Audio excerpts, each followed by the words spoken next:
Bueno, buenas tardes. Vamos a hacer este Ateneo que en esta oportunidad nos toca a la Regional Patagonia. Yo quiero agradecer a los delegados titulares y suplentes de nuestra regional, a los doctores Seferino Romero y a Viviana Romero, que nos han invitado para hacer la presentación del caso. Les cuento quiénes vamos a estar de este lado de la pantalla, junto a mí, que no sé, me conocen, Cristina Orlandi, de la terapia intensiva del Hospital de Roca. Está la doctora Rosana Hernández, también médica intensivista de la terapia intensiva de nuestro hospital. El licenciado Néstor Vicente, que es especialista en kinesiología crítica, que lo robamos de la UTI pediátrica por esta pandemia y no lo vamos a devolver cuando termine. Con ellos vamos a coordinar la mesa. Tenemos también a nuestra residente de tercer año y que va a empezar el primer año del curso superior de SATI, la doctora Fernanda Formiga Freser, y hemos invitado como panelistas una mesa multidisciplinaria. Va a estar con nosotros, o está ya, el licenciado Daniel Lorenzo, que es el jefe de la terapia intensiva de nuestro hospital y que es especialista en enfermería en cuidados críticos de la SATI. También está el licenciado Mariano Setén, que es miembro del capítulo de kinesiología crítica de la SATI y coordinador de kinesiología crítica de la clínica CEMIC.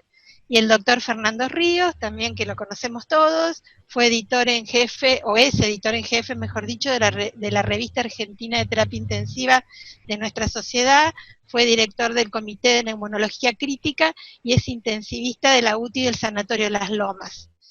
Bueno, Fernanda va a presentar 2 casos. Nosotros tuvimos hasta ahora 10 casos en nuestra terapia, de los cuales 4 casos fueron muy graves y fueron a ventilación mecánica, pero tuvimos otros casos entre moderados y graves, de los cuales le vamos a presentar 2, como para abordar un tema que es qué pasa con los pacientes con esa hipoxemia llamada feliz, donde el paciente está profundamente hipoxémico, pero no siente disnea y tampoco hay signos de insuficiencia respiratoria clínica, en el sentido de, como vamos a ver, no tienen tiraje intercostal, no tienen aleteo nasal, no tienen palabra entrecortada.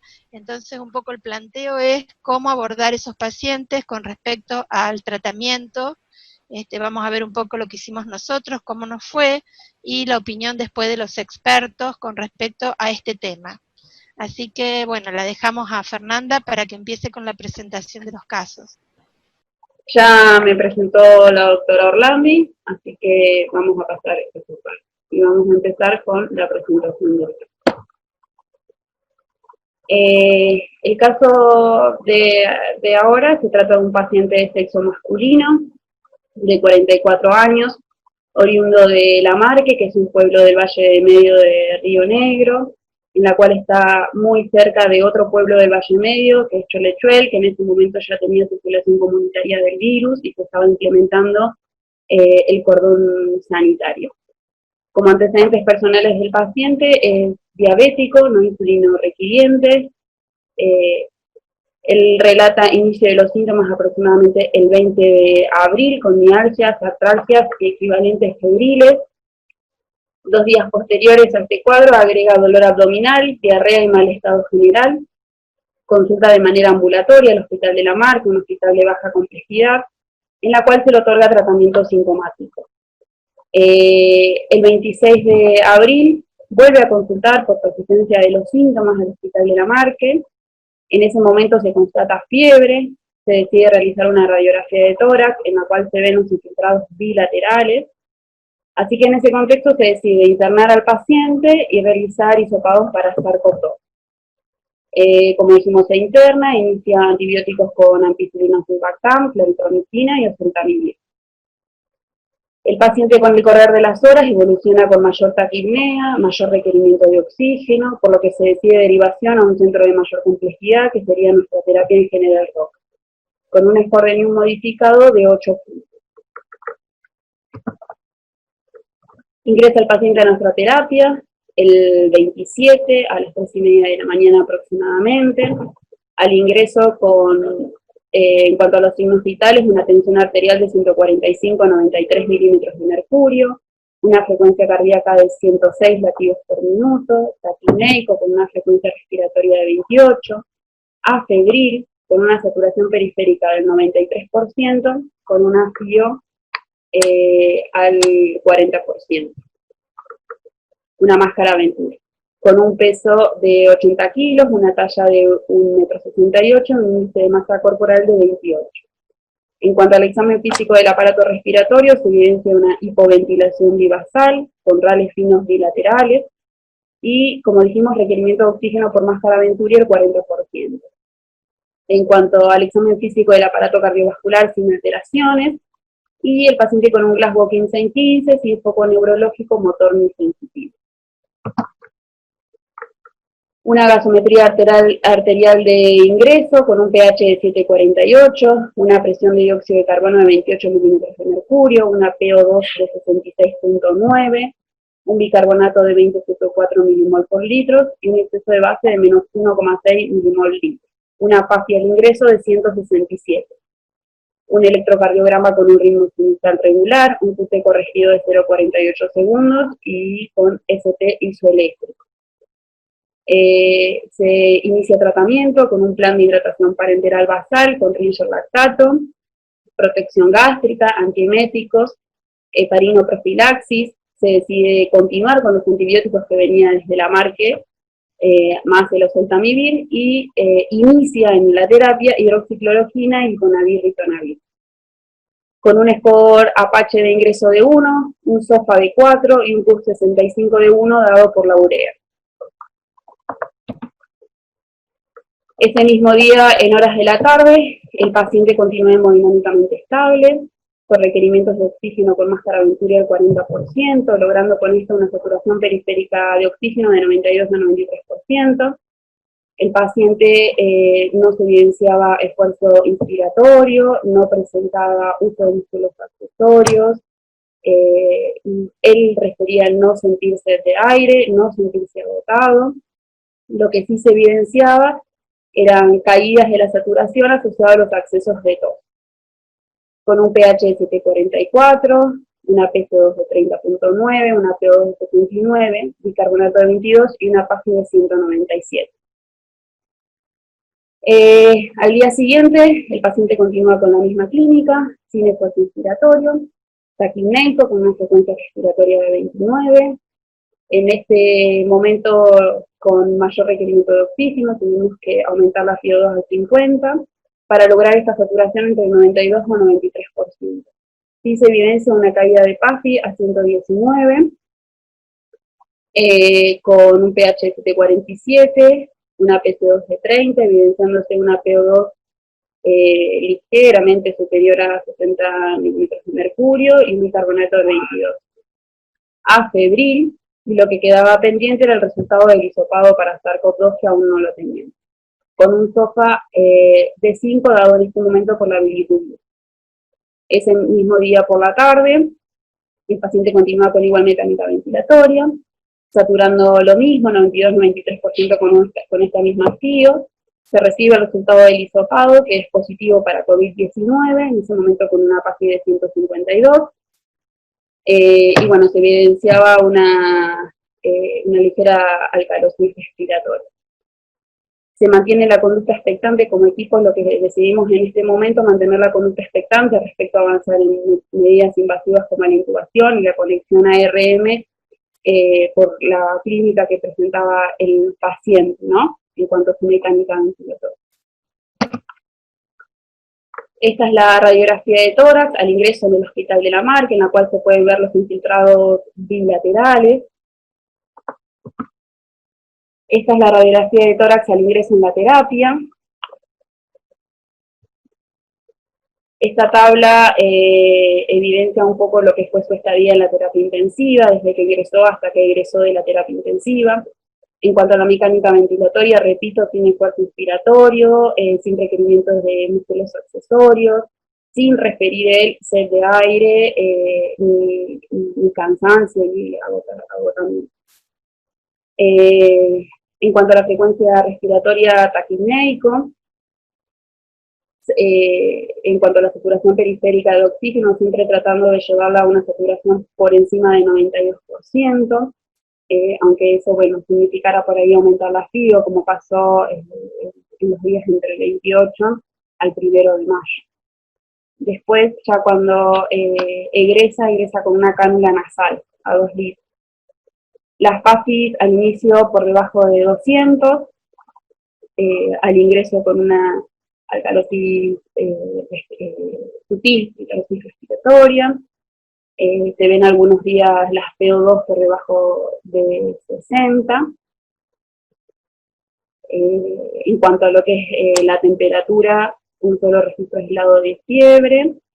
En la terapia finaliza el tratamiento antibiótico y oseltamivir, y bueno, estos son los dosas entre 4 y 5 que mantuvo el paciente.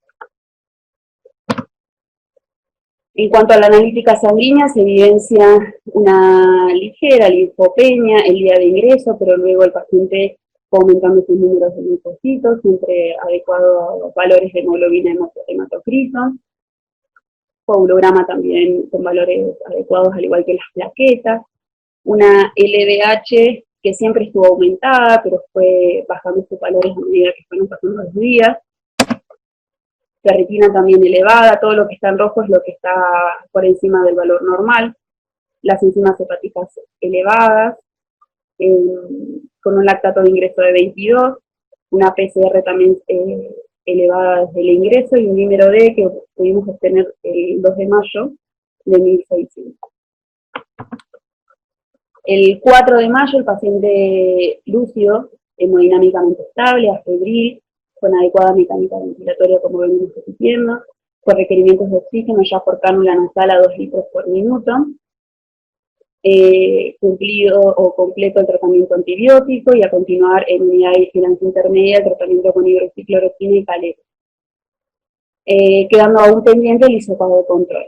Esta radiografía se hace al día siguiente, ya en unidad de vigilancia intermedia, donde se puede evidenciar mejoría de los infiltrados. En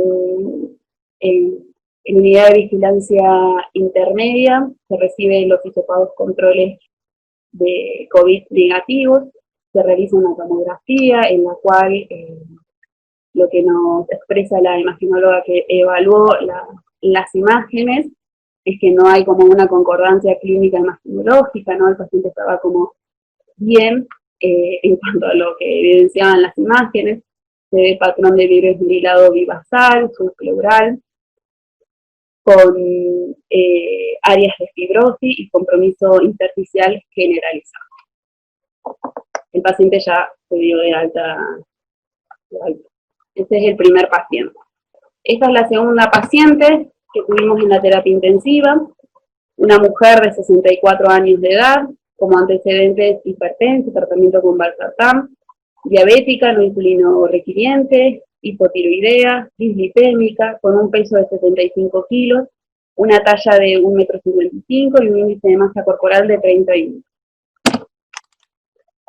Refiere iniciar con sintomatología el 19 de mayo, con equivalentes febriles, astenia y dolor corporal generalizado. Consulta el día 23 de mayo a un centro médico privado de acá de General Roca, la paciente es oriunda de General Roca, en la cual por la sintomatología de la señora se decide internación, empezar con el protocolo COVID e iniciar el hisopado nasofaríngeo. Ingresa febril y normotensa, una radiografía de tórax en la cual se informa que no presenta imágenes pulmonares patológicas significativas, con senos postofrénicos y cardiogénicos libres. Inicia tratamiento antibiótico con ceftriaxona, claritromicina, en ese momento de ingreso sin requerimientos de oxígeno, con una saturación periférica de oxígeno del 93% a vía ambiente. Intercurre con broncoespasmo, por lo que se realiza tratamiento con beta-2 adrenérgicos y corticoides intravenosos. Al día siguiente la paciente continúa febril, pero se evidencia en ese día rales crepitantes en pulmón izquierdo y base pulmonar derecha.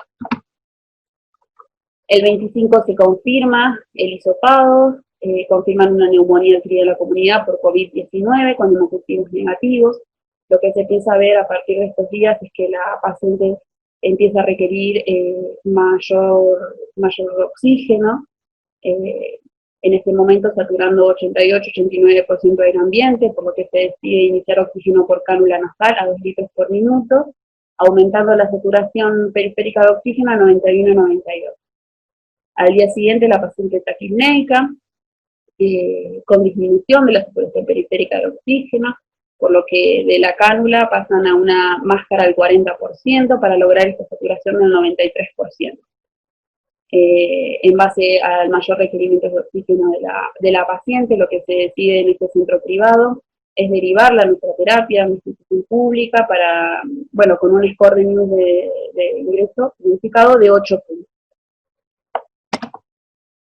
Ingresa a nuestra terapia el 28, al ingreso con una tensión arterial de 159-95 milímetros de mercurio, una TAM de 110, 67 latidos por minuto con frecuencia cardíaca, taquipneica, con una frecuencia respiratoria de 30, sin tiraje intercostal, ni aleteo nasal, ni activación de esternocleido mastoideo, ni palabras entrecortadas. Afebril, saturando 93% con una ácido al 50, una máscara Venturi, en ese momento con una PASI de 131. Un PUR 65 de ingreso de 2 puntos, dado por la urea y la frecuencia respiratoria, un Apache de ingreso de 12 y un SOFA de 3. Esta es la placa de ingreso a nuestra terapia, en la cual se evidencian infiltrados bilaterales, bibasales, a predominio pulmonar izquierdo, una radiocapacidad importante. En cuanto a la evolución clínica, la paciente también se expecta la conducta con respecto a ventilación mecánica, ya que, bueno, la paciente, a pesar de presentar una hipoxemia, permanece vigil, no hay evidencias de signos de dificultad respiratoria, como toraje inspiratorio, aleteo nasal, activación de esternocleido mastoideo ni palabra intercortada. Ella no refiere sentirse ni con sed de aire, ni agotada, ni cansada. Se realiza durante las primeras 48 horas un cronovigil, observándose con esta conducta un aumento de la saturación periférica de oxígeno de 2 puntos, asociado también a una disminución de la frecuencia respiratoria. El cronovigil fue lo que la paciente toleraba, era un cronovigil intermitente. Bueno, esto es una fotografía de la paciente en cronovigil. El 30 de mayo se empieza a bajar el aporte de oxígeno, de máscara al 50 podemos pasar una cánula nasal con 4 litros, con una PASI de 218. Al día siguiente, cánula nasal a 3 litros, logrando una saturación periférica del 95% con adecuada mecánica ventilatoria, y ya la paciente empieza a movilizarse en la cama con asistencia de kinesiología. Esta es la radiografía del 35 de mayo. Esta también es una tabla evolutiva de la paciente. Como se puede ver, la paciente taquipneica, ¿sí?, la mayoría de los días, levemente taquicárdica al ingreso, requiriendo aporte de oxígeno, que con el correr de los días se pudo ir descendiendo desde una máscara Venturi del 50% a una cánula nasal al 32%, siempre tratando de mantener estas saturaciones por encima de 92 a 93%. Al ingreso sí lo que veíamos, en los 2 primeros días de ingreso, una caída de la PASI,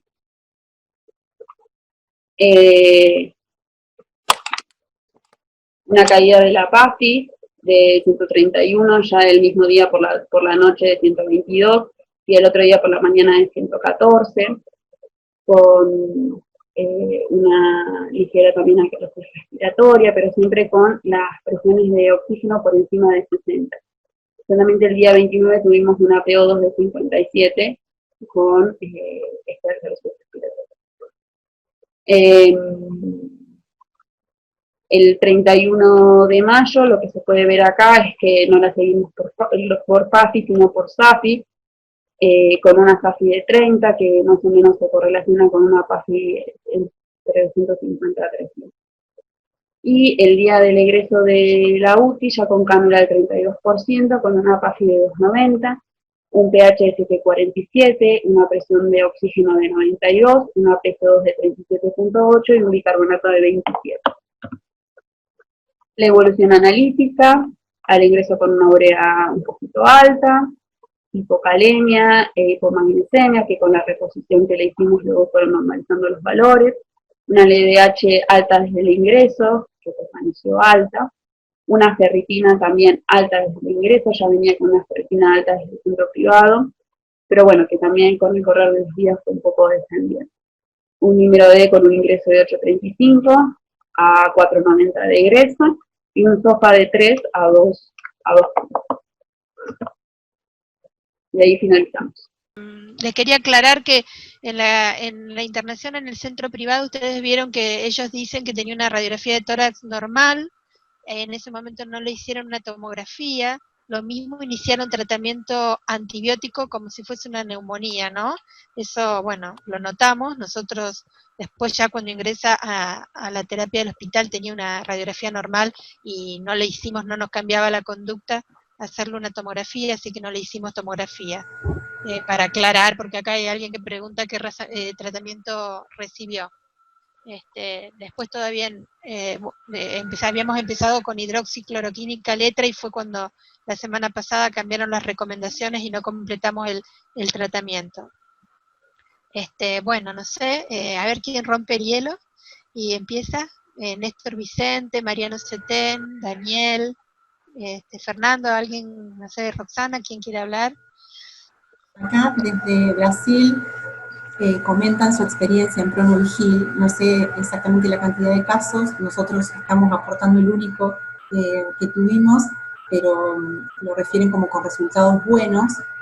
El doctor Tomba desde Brasil, nosotros en realidad no, bueno, por supuesto que no podemos explayarnos en la experiencia porque no la tenemos, apenas fueron 10 casos en total, y el Pronovigil lo hicimos con esta paciente que presentamos al final. Pero bueno, un poco la idea de esta presentación, entiendo que es por ahí poder, digamos, presentar esto, la posibilidad de buscar la alternativa, no sé si la alternativa, pero al menos el arriesgarse a no ventilar a los pacientes, porque nos fue muy difícil la decisión con el primer paciente que presentamos, y habiendo pasado por esa experiencia con esta paciente, nos animamos al Pronovigil y nos fue un poco más, no sé si más fácil, pero al menos nos animamos a estar más tranquilos con el tema de no ventilarla, en virtud de respetar su buena mecánica ventilatoria, pese a la hipoxemia que tenía, que si bien no era con los valores del paciente primero, pero igual si nos hubiéramos sido estrictos con las guías de inicio de pandemia, la recomendación hubiera sido ventilarlos a ambos, quizá. Yo noté varias cosas que me llamaron mucho la atención y quería por ahí hacerles algunos comentarios. Siempre veo el primer comentario es con el tema del PAFI en el paciente no ventilado. Digo, uno hace el PAFI en función de la concentración arterial de oxígeno y la fracción inspirada que uno da. Cuando uno lo hace con máscaras Venturis, eso sigue unos nomogramas, que Mariano Setén las conoce de memoria, que si ustedes se fijan, cuando abren una mascarita nueva, esos nomogramas hablan una línea de flujo y que con un determinado flujo va al paciente a recibir una determinada fracción inspirada de oxígeno. Pero eso eso está en teoría estandarizado para un flujo respiratorio normal, que viendo la gasometría de estos pacientes claramente no tienen flujos normales porque los dos tienen alcalosis respiratoria importante, con lo cual yo asumo que el volumen minuto respiratorio y los flujos inspiratorios son altos y es probable que un paciente que incrementa su flujo inspiratorio y su volumen minuto respiratorio manteniendo la misma fracción inspirada del Venturi, en realidad la fracción inspirada de oxígeno alveolar real cae. Por ende, digo, cuando los PAFIs te pueden hacer trampas en este sentido, ¿no? Porque cuando uno usa un respirador conectado a un tubo endotraqueal o un aparato de BNI dedicado a terapia intensiva, uno sí garantiza la fracción inspirada de oxígeno independientemente de la variación del flujo inspiratorio del paciente, ¿no? Eso es, digo, como un comentario que no es tan importante, pero es algo que a mí siempre me gusta destacar, el tema de la fisiología respiratoria, cuando uno habla de PAFI en paciente no ventilado. Hay que tener cuidado. Por ahí lo más útil es, en estos casos, es el parámetro clínico saturación de oxígeno, o SAFI, si querés un monitoreo rápido, en donde si a la misma fracción inspirada de oxígeno con Venturi el paciente no logra saturar adecuadamente, te está hablando de un deterioro. No podés saber exactamente el por qué, pero sí podés hablar de un deterioro, y bueno, te evitas esta trampa que por ahí te puede hacer caer en medir todo en PAFI, que a nosotros nos encanta tener números duros, ¿no? Como intensivistas nosotros siempre queremos números duros, objetivos, incontrastables, y muchas veces con los pacientes con ventilación espontánea esto no es tan fácil.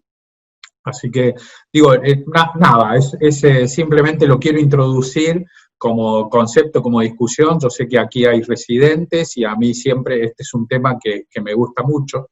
El otro tema que a mí también me fascina, que es cuando uno habla de PAFI, es en qué momento y en qué condiciones uno tomó esa gasometría.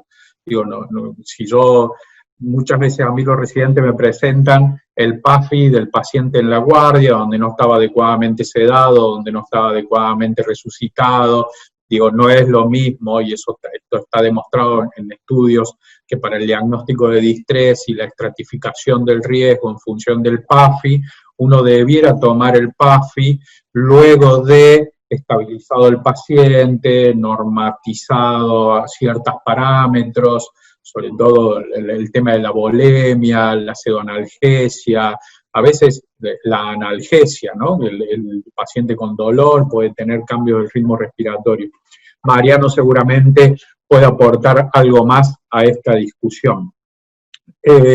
Luego, respecto al pronovigil, que es un tema que está de moda, o el prono en espontánea, ¿no? como querramos decirlo, yo creo que está habiendo en la literatura muy tímidamente reportes de casos donde se está viendo resultados efectivos específicamente en pacientes con coronavirus. Lo que nos falta es estandarizarlo, ¿no? Uno de los problemas cuando hablamos de prono en paciente con distrés, ya está estandarizado y tenemos los parámetros incluso de los trials más grandes de prono, que ahora con el coronavirus incluso se cuestionan, porque esto de hacer 16 horas y luego volverlo al decúbito, por el riesgo que implica el ingreso a la habitación y por la severidad que tienen algunos de estos pacientes, una de las cosas que se están haciendo es pronos más prolongados. Pero bueno, no es el caso este. Pero como sea, lo que yo quiero poner énfasis es que está absolutamente estandarizado cómo hacer el prono en los pacientes con distrés. Ahora, cuando hablamos de prono en vigil, es un proceso que no está estandarizado. Y yo creo que eso es el paso inicial, ¿no? Porque para hacer una comparación de si me sirvió o no me sirvió, me fue mejor o peor, todos tenemos que hacer más o menos lo mismo. Y ese es el desafío, me parece, que tenemos por delante en los próximos meses y en tanto y en cuanto el coronavirus siga golpeándonos. Hay una publicación de la Sociedad Americana de Emergentología que a mí me gustó, que una de las cosas proponía un score de evaluación muy simple, en donde había 3 ítems. La primera de todo era si el paciente tenía una condición de entendimiento, que no estaba en un estado confusional, que no estuviera con delirio, que no fuera un anciano con trastornos neurocognitivos, y que fuera capaz de comprender las órdenes, ¿no? O sea, yo creo que si uno piensa y plantea el prono en vigil, lo primero que tenemos que encontrarnos es con un paciente que esté en condiciones de colaborar.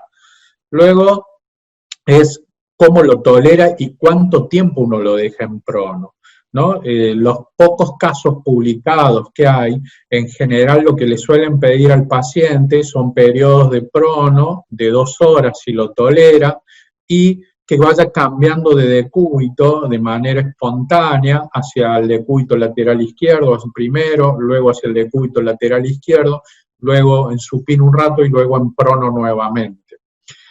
Si el paciente tolerara situaciones de prono, pareciera ser que incluso pronos prolongados, algún amigo español me decía, cuando el paciente lo toleraba muchas horas, le pedíamos que esté todas las horas que lo tolere en prono, porque la mejoría en la saturación se objetivaba.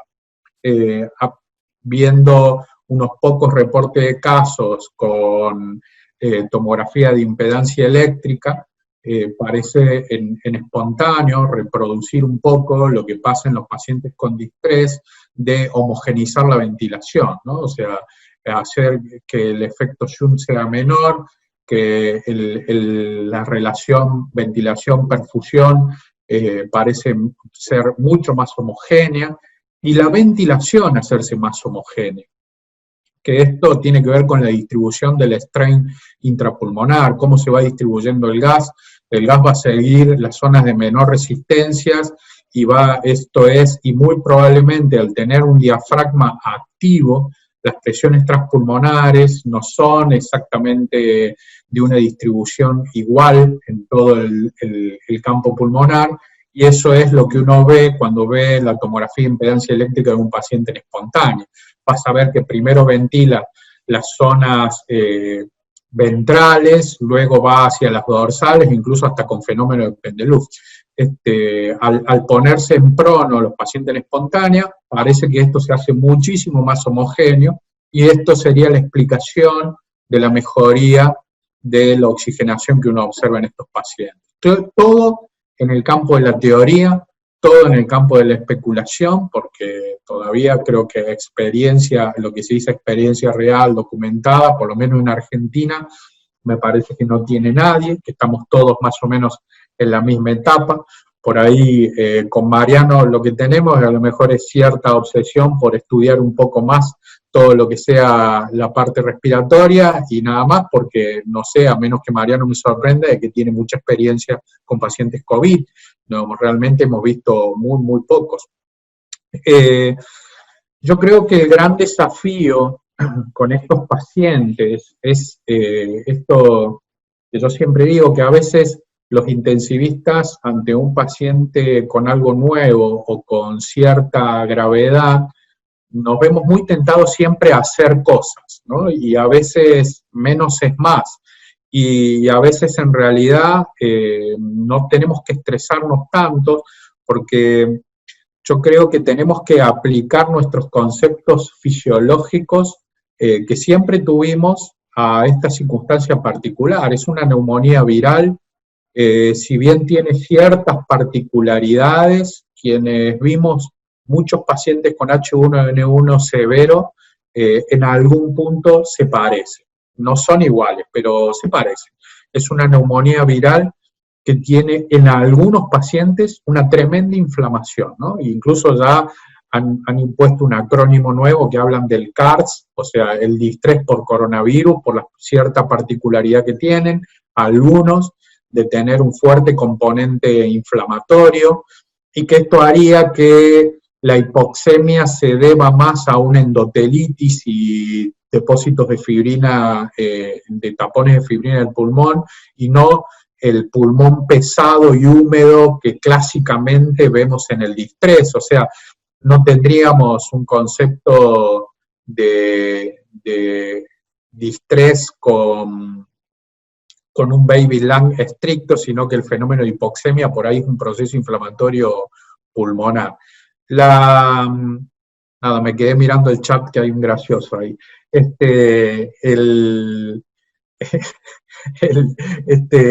Volviendo al tema del PronoVigil, creo que es una tremenda herramienta, pero me parece que tenemos que estandarizarlo, tenemos que tratar de protocolizarlo de alguna manera, sobre todo porque si nos sucede lo que pasó en Italia y en España, es probable que por necesidad, digo, si realmente nos vemos sobrepasados, si realmente nos quedamos sin respiradores, es probable que pacientes con insuficiencia respiratoria, con indicación de intubación, tengan que usar herramientas de este tipo para ser llevados adelante.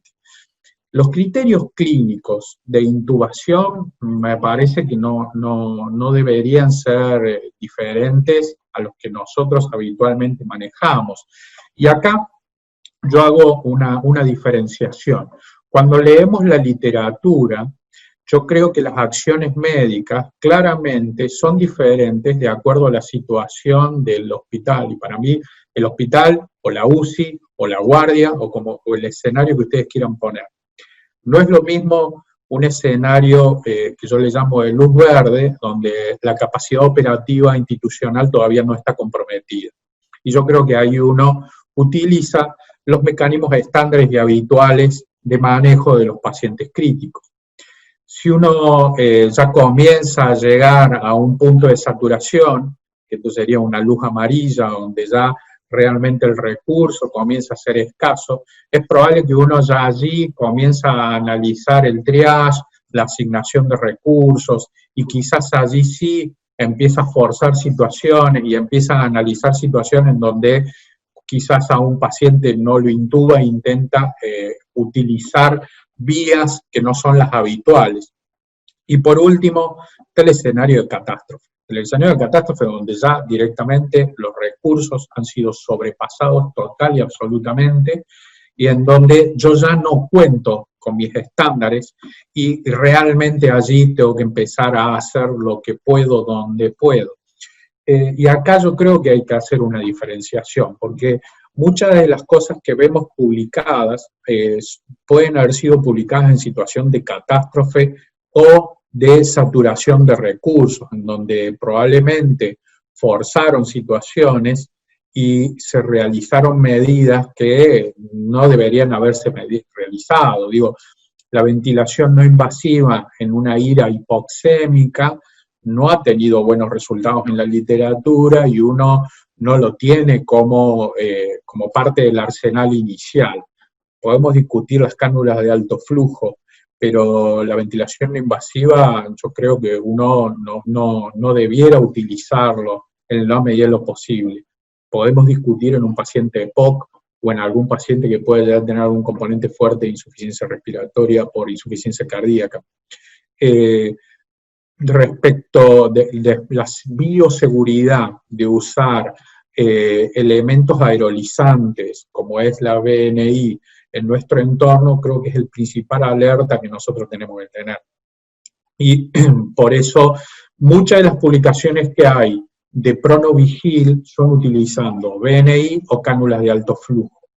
Digo, yo por lo menos no encontré ninguno que hagan PronoVigil con situaciones de flujo de cánulas nasales estándares, pero yo creo que puede aplicar absolutamente. Yo creo que es una herramienta que nosotros podemos usar, pero mi experiencia no va más allá de lo leído y estudiado.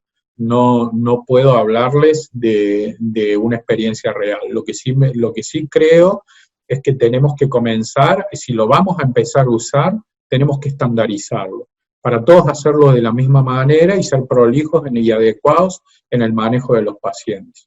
No sé el resto de los panelistas si coincide conmigo o quiere agregar algo más a lo que yo dije.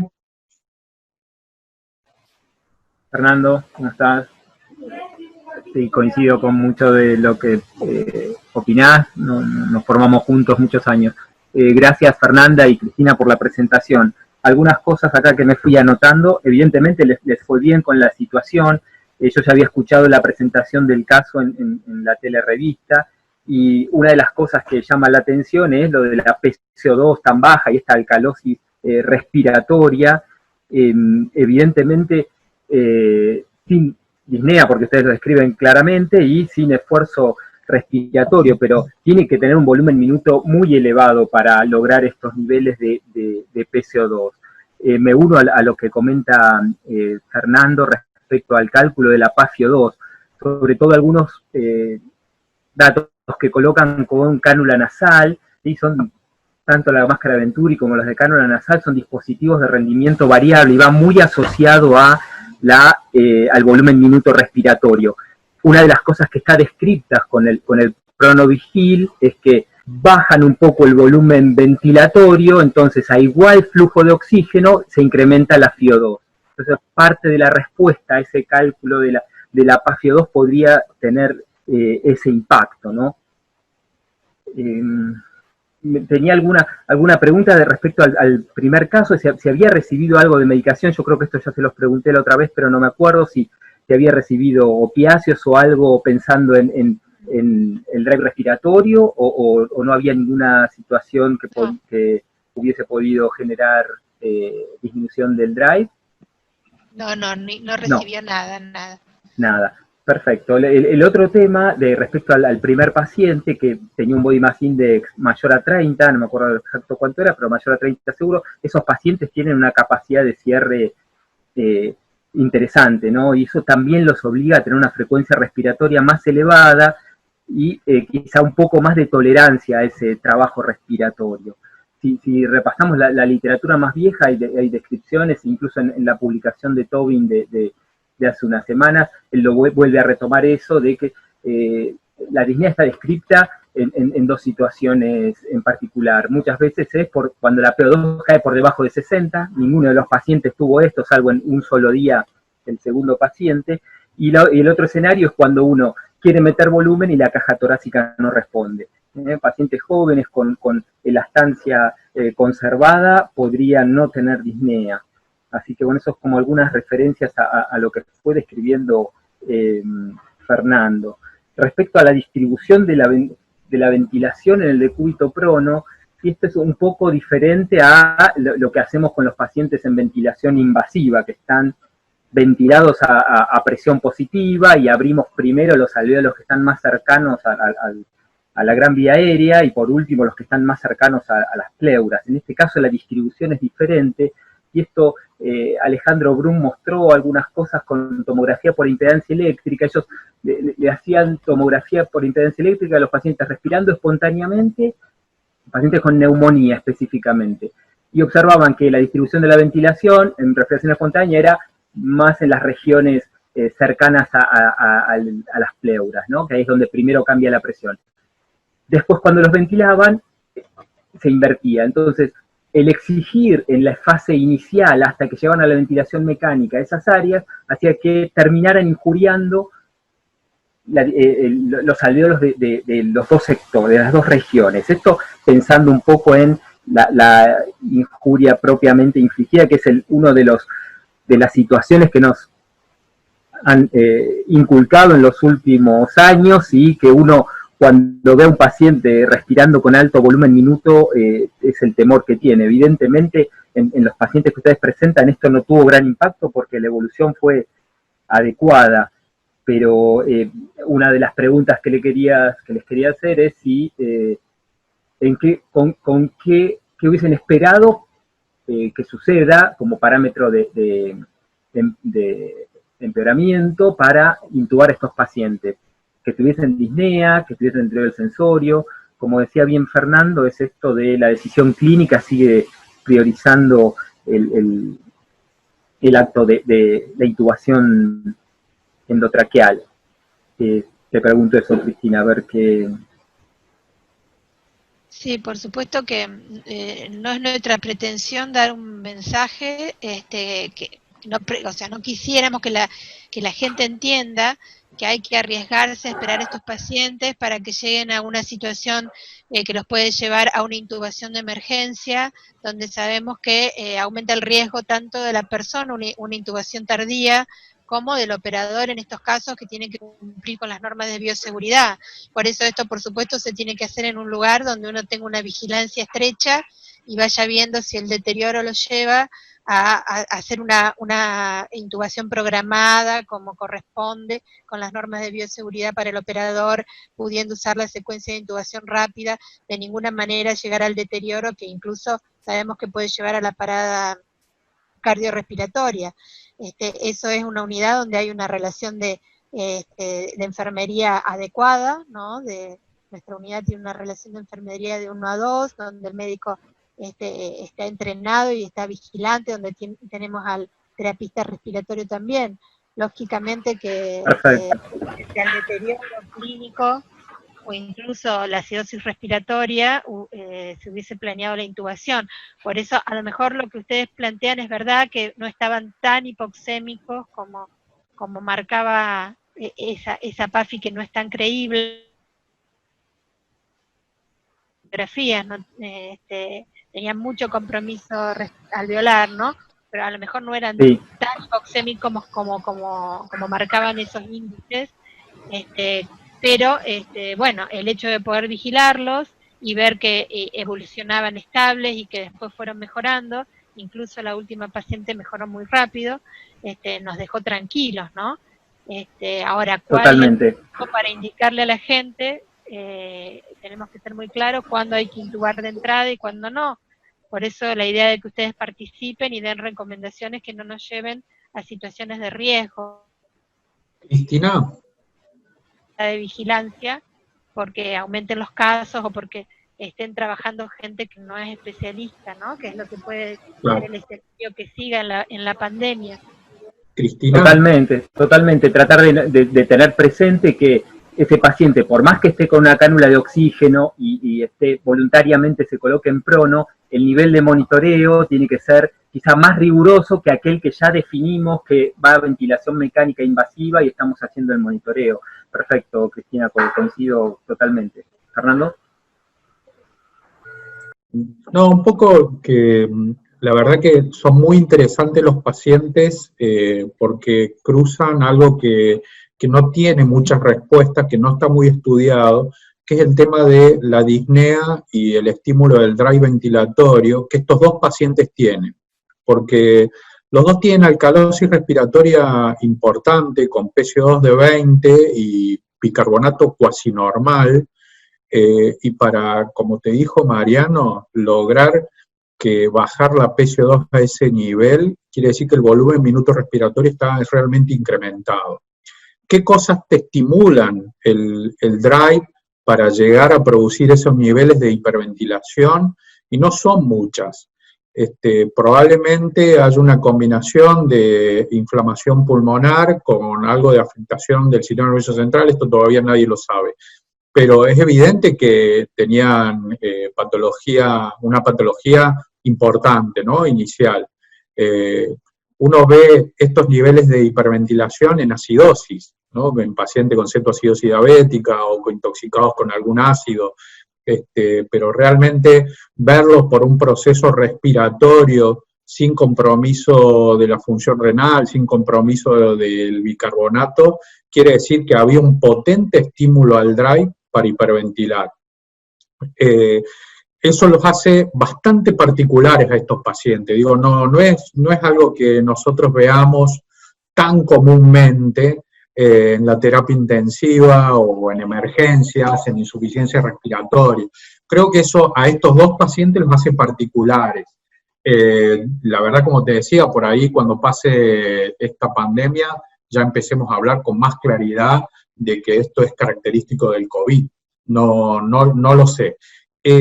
Respecto a las decisiones de intubación, creo que son las tradicionales, inestabilidad hemodinámica, deterioro de sensorio, imposibilidad de mantener una saturación de oxígeno adecuada con la administración de oxígeno que uno puede contar, y aquí digo puede contar porque de acuerdo al escenario uno podrá tener más o menos herramientas.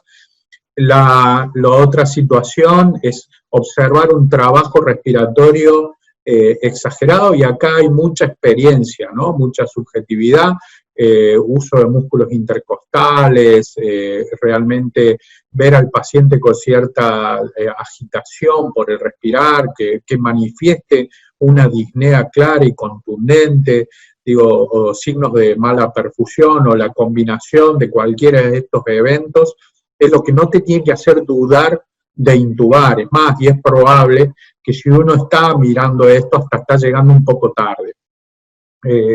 Luego, la decisión en una neumonía de la comunidad viral, la decisión de intubar creo que también tiene que ver con el escenario que uno se presenta. Probablemente los criterios no sean los mismos cuando yo les decía, te sobran recursos, te sobran respiradores, te sobran camas, y en una situación de catástrofe donde estás absolutamente desbordado.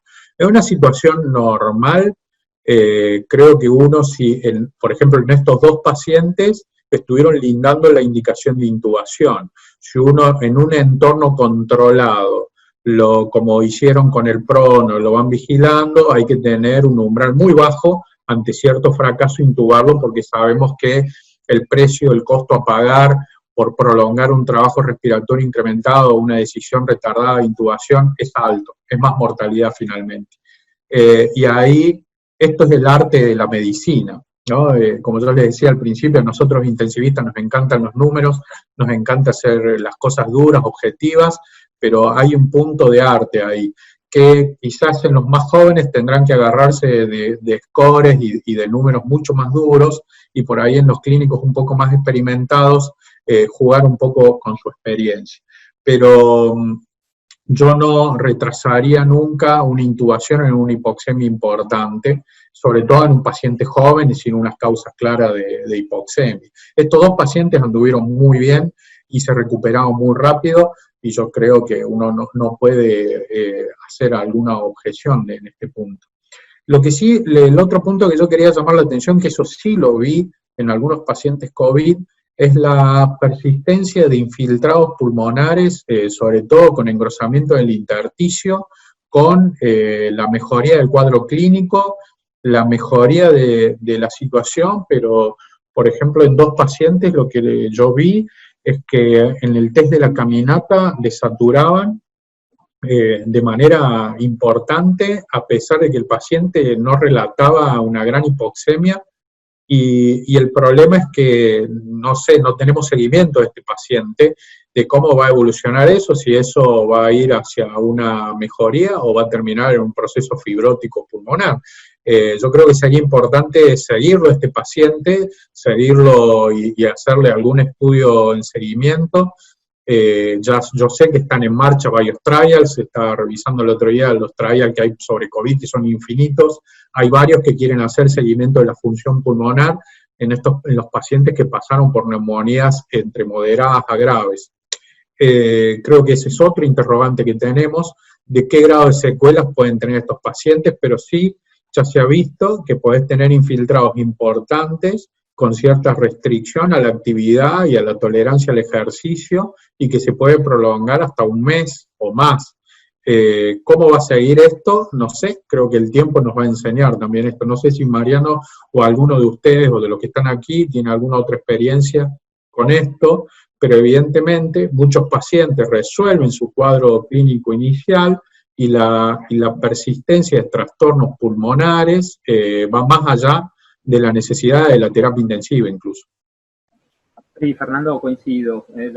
La persistencia de los infiltrados, incluso durante la etapa aguda, nosotros estamos intentando hacer un test, no de caminata porque no los podemos sacar, pero de stand-up test, de pararse repetidas veces durante un minuto y ver qué impacto tiene esa saturación, a ver si eso nos permite identificar los pacientes que van a evolucionar peor, como para detectar un poco más la hipoxemia, porque nos pasan algunas cosas similares a las que tenemos ahí, mucha imagen radiológica y de injuria y poco impacto en la disnea o incluso en la PAFIO2. Así que sí, me parece que es algo a tener en cuenta. Igual en los tres clásicos ya hemos visto algo similar a esto, están las publicaciones del grupo de Slask y demás, con tomografías al año, a los 2 años, con remodelación pulmonar completa, sin ninguna secuela, y sí, lo que quedan son la debilidad muscular periférica, los trastornos del sueño, las alucinaciones y demás. Así que me parece razonable hacer un seguimiento por si tiene alguna característica diferenciada, pero lo hemos visto muchas veces en los pacientes con neumonías virales de otro origen. Un comentario nomás respecto a la SAFI, que también vi que lo utilizaban. Eso como dijo Fernando, por ahí hay muchos residentes escuchando y demás, recordar que donde más valor tiene si logramos que tenga 96% de saturación. Ese debería ser el punto en el cual tenemos ahí una correlación mejor con la PO2 y con la PAFIO2. ¿Sí? Si tiene 99, 100, el paciente puede tener 90 de PO2 o tener 140 y ya ahí no perdemos noción. Y cuando estamos más abajo, la cosa también se pone con una dispersión mayor. Así que eso como un parámetro más a tener en cuenta en el momento de tomar la SAFI como cuestión de evolución para cuantificar el grado de compromiso respiratorio. No sé si hay preguntas en el chat, algo que quieran... Antes que hablen un poquito los demás participantes, acá preguntan si algún otro paciente tuvo manifestaciones gastrointestinales. En nuestro caso fue el único que de verdad debutó con ellas. Sabemos que está descrito, pero nos preguntan a nosotros por este paciente. Los dos negativizaron, la señora todavía está en estudio, pero el otro señor negativizó y se fue ya a su localidad de origen. Y nos preguntan también si el NEWS modificado lo usábamos antes. No, fue el protocolo de seguimiento a los pacientes moderados en sala general con el Quick SOFA y el NEWS modificado, para detectar los que se agravan y necesitan un monitoreo más estrecho y el paso a la unidad de vigilancia intermedia o a la terapia. Ahora les dejo a Néstor, Vicente, a Daniel Lorenzo, si quieren hacer algún comentario. Sí, Daniel, bueno, yo por ahí quería hacer el comentario y adherirme por ahí lo que manifestaba Fernando respecto a en qué momento realizar este tipo de vigilancia en este tipo de pacientes, porque bueno, sí tiene mucho que ver el tipo de paciente, ¿no?, que hemos tenido y en estos casos, y que mucho se asocia también a la demanda que en ese momento tengamos, por supuesto, en la sala. Justamente estos pacientes tuvieron la vigilancia que debían tener, como decía bien Cristina también, son pacientes que están continuamente vigilados por enfermería las 24 horas, y así también como parte del médico, ¿no? Por eso quizás nos permitió hacer el plano vigil, siempre también trabajando con el estado neurológico del paciente, el agotamiento, haciendo seguimiento más allá de la frecuencia respiratoria, dentro del patrón, la saturación y bueno, también la tolerancia, ¿no? Hola, buenas tardes. Bueno, también agregar un poquito esto de lo del pronovigil, como dijo Fernando, y bueno, por supuesto a Mariano también uno lo sigue mucho. La realidad es que no hay evidencia o nos basamos en algo. Esto es todo observacional, vamos escuchando experiencias de otros lugares. Es verdad que en otros lugares seguramente lo han hecho en esta luz amarilla o en luz roja, y que empiezan a usar otros métodos. Nosotros, de hecho, en el primer caso, que tuvo una PAFI baja, no usamos el pronovigil porque nadie hablaba, sino que había ni recomendación, había algo que se podían ver por los grupos en donde estábamos o por algún webinar, pero no algo firme. Ahora, esto fue la semana pasada, donde empezaron, como dijo Fernando, pocos trabajos, o ya se empieza a mover un poco, y coincido plenamente con él, que lo que tenemos que hacer, lo tenemos que hacer todos y de la misma manera. No uno ponerlo 2 horas, el otro 3, el otro 4, porque en definitiva terminamos haciendo lo que nos parece a cada uno, y bueno, justamente en una terapia intensiva claramente tratamos de protocolizar todo. La experiencia con esta señora es que nosotros queríamos hacer round con Marco Gil, con nuestro kinesiólogo especialista también, tratábamos de, la idea es tenerlo el mayor tiempo posible, pero si bien las guías hablan de 16 horas y podés hacer de 2 horas con estos rounds, la señora en un momento decía que no, que se cansaba, o te decía que sí, y daba una vuelta, veía otro paciente, cuando la miraba ya estaba en decúbito lateral. Entonces tienen muchas, me parece que no está tampoco es tan claro qué es lo que teníamos que hacer, la idea que la tuvimos 3 días en el mayor tiempo posible en prono y por supuesto dándole los descansos. Otra de las cosas que me parece a mí, yo no voy a hablar, ya lo aclararon muy bien, la fisiología respiratoria y los beneficios del prono, pero otra de las cosas que tenemos como compleja para ver es si llegara a aumentar ese trabajo respiratorio, lo que veíamos es que estamos tapados, no la podemos ver bien, no la podemos observar en cuanto a más que llevarla por la saturación o bueno, por supuesto, o por la frecuencia cardíaca. Son pacientes que, como dijeron, estaban vigil, estaban lúcidos, y como para cerrar un poquito, uno tiene claramente y sabe que el demorar una intubación es perjudicial para la salud, para el paciente, y está asociado a mortalidad, cosas que no nos pasó con los pacientes que ventilamos, pero bueno, sería para otro caso. Entonces, bueno, no mucho más, y la verdad que esa situación del prono, bueno, espero que cuando termine el COVID, esto, por ejemplo, que pareciera ser a priori que el paciente podría beneficiarse, bueno, veremos cuando termine todo esto en qué queda. Muchas gracias. Hay una pregunta que hizo alguien por el Zoom preguntando si por encima del dispositivo de aporte de oxígeno hay que poner algo, y bueno, sí, hay que poner siempre el barbijo quirúrgico por encima de cualquier dispositivo de administración, incluso si el paciente tuviese una cánula de traqueostomía, ¿no? Ustedes vieron en la fotito que la paciente estaba por encima del dispositivo, tenía un barbijo, eso está recomendado. Más allá de lo que ya explicó Fernando, de la falta de recomendación, de que nuestra sociedad no recomienda la BNI por el hecho de la aerosolización y las normas de bioseguridad, bueno, lo que ya se habló, ¿no? Pero el participante preguntaba por los dispositivos de administración de oxígeno comunes, las cánulas, la máscara Venturi, la máscara con reservorio. Así que queda aclarado que sí, que hay que poner un elemento de barrera por encima. Respecto a lo que dijo Néstor, yo quiero remarcar una cosa que no es menor, que es el tema de bioseguridad. Esta es una enfermedad altamente transmisible y nosotros como personal de salud estamos en altísimo riesgo, y yo creo que no es un tema menor. Que toda maniobra de aerolización debe ser tenida en cuenta.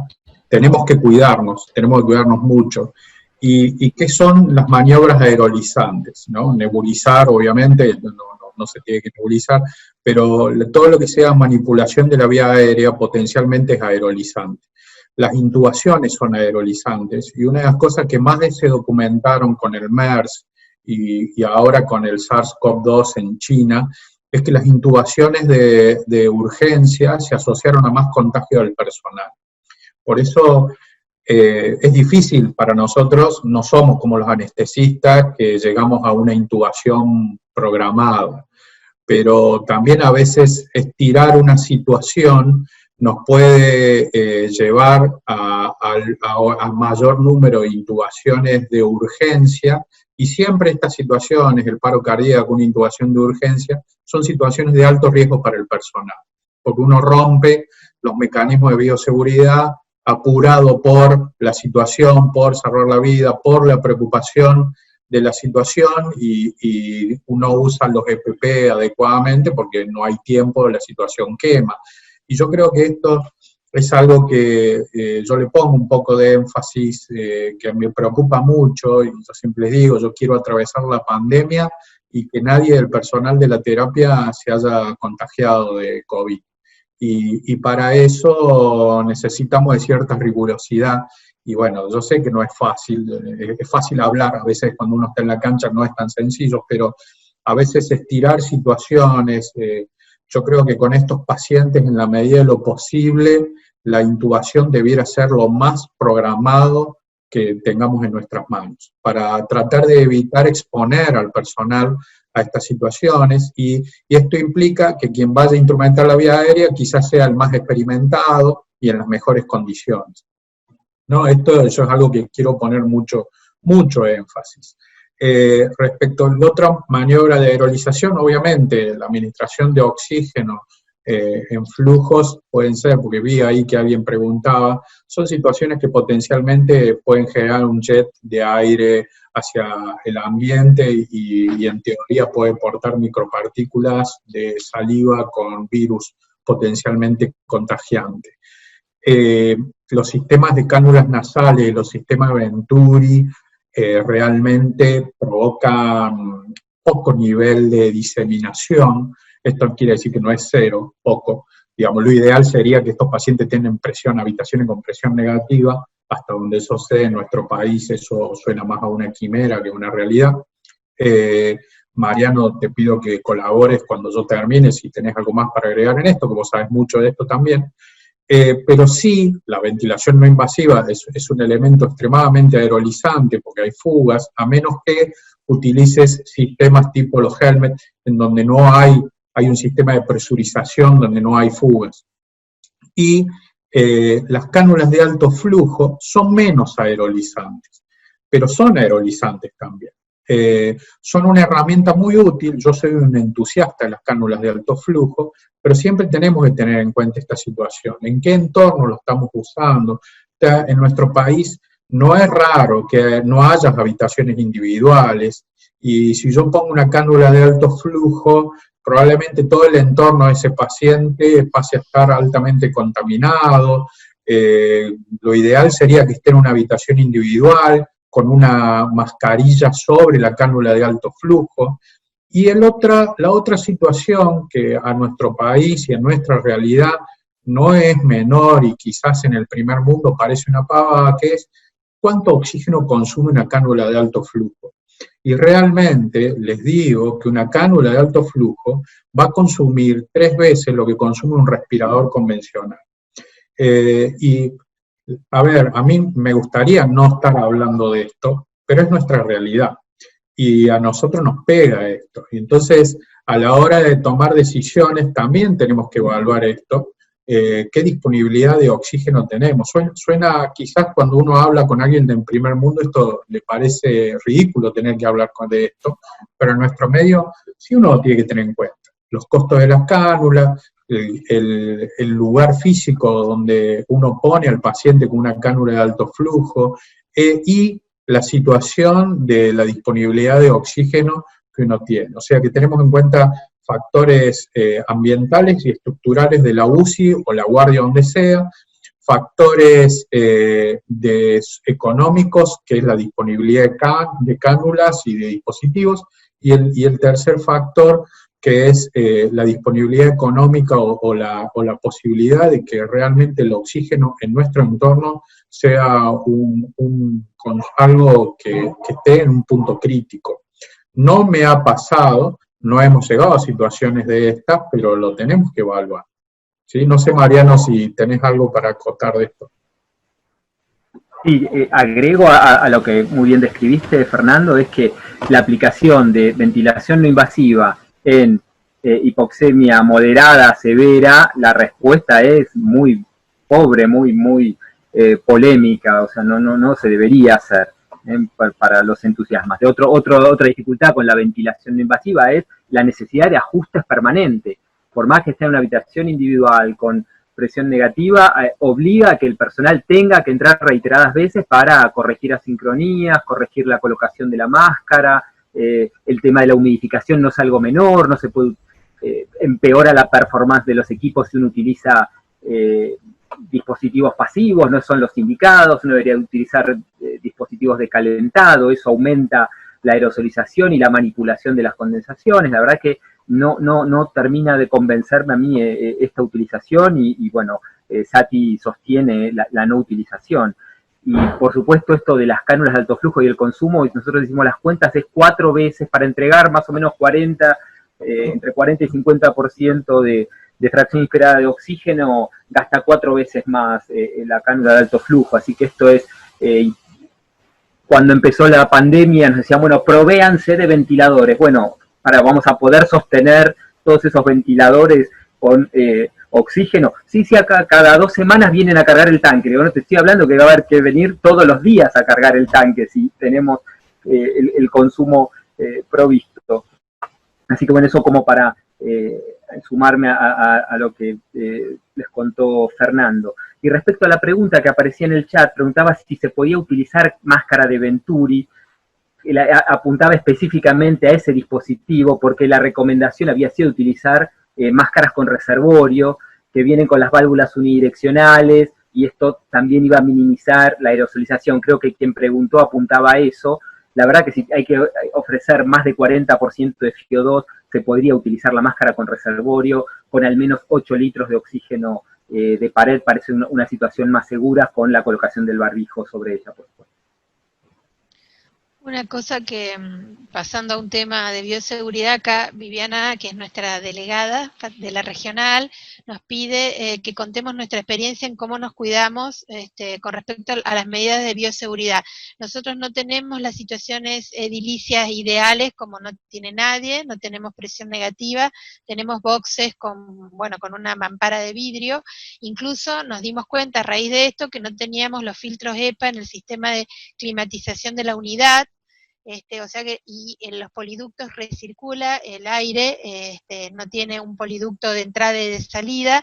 En este momento lo están modificando, así que todo el tiempo que estamos adentro de la unidad, en el office de enfermería, aunque no estemos alejados de los pacientes, tenemos barbijo quirúrgico. Después, antes de que esto empiece y cuando empezamos simulaciones para aprender a colocarnos y sacarnos los dispositivos de bioseguridad, y cuando nos vestimos y nos desvestimos, uno de los compañeros, ya sea enfermero, médico, el terapista respiratorio, supervisa al otro para detectar si hay errores, y en ese caso avisarnos, lavarnos las manos, o sea que usamos lo que pudimos, diríamos, estoquear de N95 o similar, de las máscaras faciales, las antiparras, los camisolines hidrorrepelentes y los guantes. Hasta ahora no nos faltó nada. Tratamos de no utilizar los demás, tratamos de protocolizar los controles para entrar a los boxes, de utilizar los normogramas para la infusión de las drogas, que presentó ahora como una recomendación SATI hace poquitito, lo vieron al webinar, y que fue una propuesta de la farmacéutica del Hospital San Martín de la Plata, y de esa manera podemos evitar que enfermería entre tanto a modificar las velocidades de infusión, y estamos tratando de sacar las bombas afuera, que parece sencillo porque es nada más que hacer un orificio en la pared para sacar las líneas de las bombas y poner más tomas de electricidad afuera, pero todavía no lo logramos. Así que bueno, todo lo que signifique protocolizar, coortizar al personal, tratar que nadie esté cansado, porque cuando uno está cansado, cuando hay pluriempleo, muchas guardias, hay más posibilidad de errores, y en esos errores está poder contagiarse. Eso es lo que hacemos, un poco, nada más que eso, tratando de que todos los días insistir en mantener el nivel de alerta alto y no confiarnos, y en los momentos que estamos juntos fuera de la unidad, en las áreas de descanso, intentar no retirarnos el barbijo, turnarnos para comer, para sacarnos el barbijo para tomar una infusión o lo que fuere, porque es en esos momentos donde ocurren los contagios, no solamente cuando estamos con los pacientes, porque cuando estamos con los pacientes todos nos cuidamos porque tenemos miedo, pero por ahí bajamos la guardia cuando estamos entre nosotros, ¿no? Y muchos de los contagios ocurrieron así, por imprudencias en el manejo fuera de los boxes de los pacientes. Así que no sé, eso es un poco lo que hacemos. No sé si alguno de mis compañeros quiere compartir algo más. Cristina, yo creo que eso que acabas de decir tiene un valor tremendo. A mí me parece que tan importante como discutir cómo manejamos los pacientes y yo no sé si no es más importante, es cómo cuidamos a nuestro personal, a nuestra unidad. Yo creo que es muy, muy importante remarcar la bioseguridad, el cuidarnos, el trabajar adecuadamente. Podemos matarnos en cómo titulamos la PIP, cuál es el mejor método, cómo medimos la presión transpulmonar, qué valor tiene el power en la ventilación mecánica, pero si no hacemos las cosas bien y nuestro personal se enferma, estamos muy mal.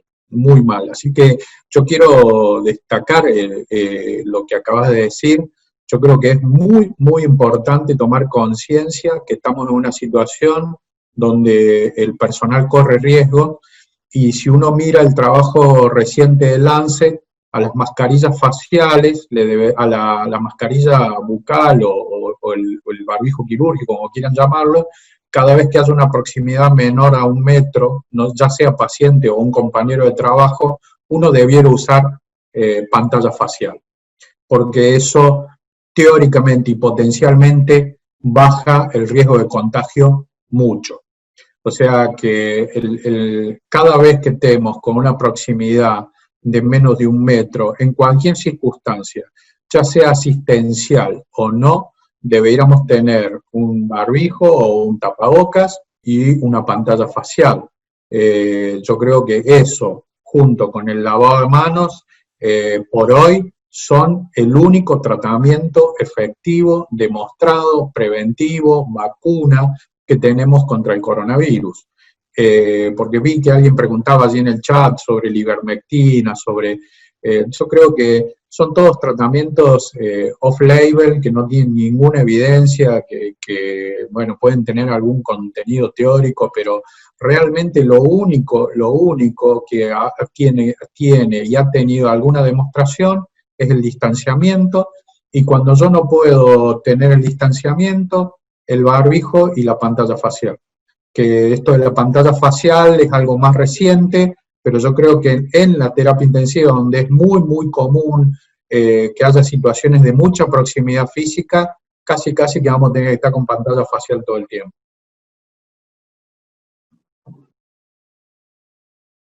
Roxana.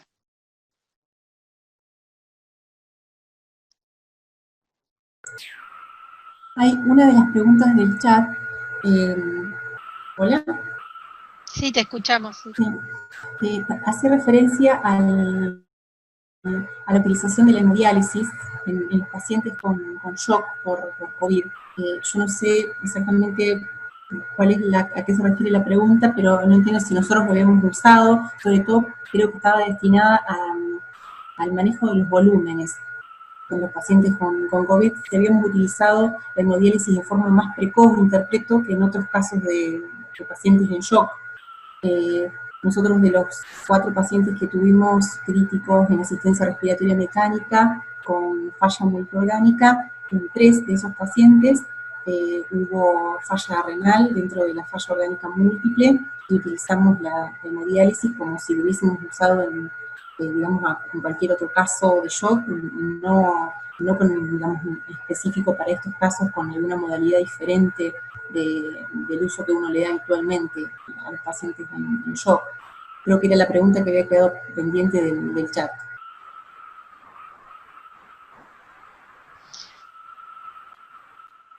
Bueno, me parece que ya estamos en horario. Si alguien quiere hacer alguna última,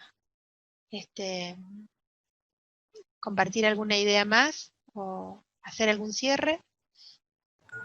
Yo lo que quería era agradecerles al licenciado Setén y al doctor Ríos, porque no los conozco personalmente, pero bueno, uno aprende, por supuesto, todo el tiempo de estas presentaciones y de estos encuentros, así que muchas gracias por los aportes.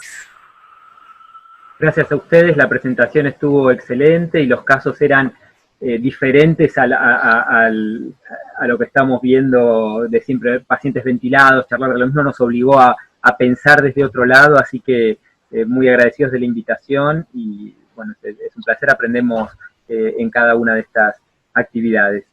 Saludos a Cristina, Néstor, Fernanda y a vos, Roxana, y a Fernando, por supuesto. Y bueno, muchas gracias por habernos acompañado.